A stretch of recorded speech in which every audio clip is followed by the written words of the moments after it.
nanjye mbashimira mwebwe mwese mudahwema kudukurikira umunsi ku munsi. None tariki 7 Mutarama turahimbaza umutagatifu Raymond w'Penefort. Yabayeho hagati y'umwaka w'1175 n'1275. Muri kumwe na Dusenge Gilbert. Naho mu kanya.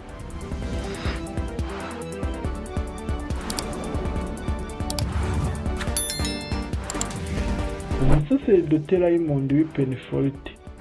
Raymond yavukiye Penefort mu gihugu cya Espagne mu mwaka w'1175.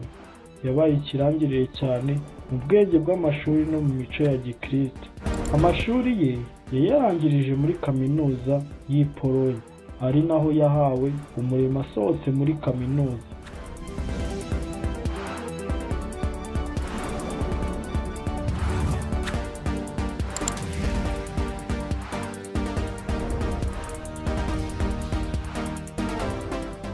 Yari umukristo w'intangarugero kandi agakunda bagenzi be. Iyo yagiraga icyo asagura ku mushahara we w'ukwezi, ntiyibagirwaga kurengera abatishoboye. Igihe umwepiskopi wa Barcelona anyuze i Polonye, yitegereje kwitanga n'umurava bya Raymond, niko kumwinginga ngo yemere agaruke iwabo muri Espagne. Aho amariye gusubira iwabo, yinjiye mu muryango w'Abadominikani. Icyo gihe akaba yari yujuje imyaka 47 y'amavuko. Amaze guhabwa ubusaseridoti, yahawe umurimo wo gutunganya amategeko agenga umuryango w'abihaye Imana wa Bikira Mariya w'impuhwe watangijwe na Mutagatifu Petero Nolasco.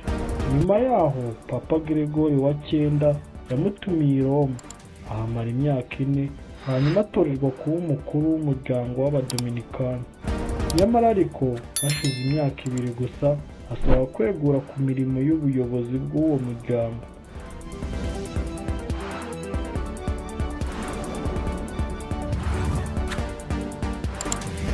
Banamusabye kuba umwepiskopi wa Tarragona, nabyo arabibahakanira. We yishakiraga gusa kwamamaza ijambo ry'Imana mu Bayahudi no mu Bayisilamu bo muri Espagne kugira ngo abayobore inzira y'Ubukristo. Ni nayo mpamvu muri icyo gihe yihatiye kwiga ururimi rw'Igiheburayi n'Icyarabu. Nawe kandi wagiriye inama Mutagatifu Thomas wa Aquin ngo yandike igitabo gikubiyemo kwemera kw'abakristo. Nanjye mbashimira mwebwe mwese mudahwema kudukurikira umunsi ku munsi. None tariki 7 Mutarama turahimbaza umutagatifu Raymond w'Penefort. Yabayeho hagati y'umwaka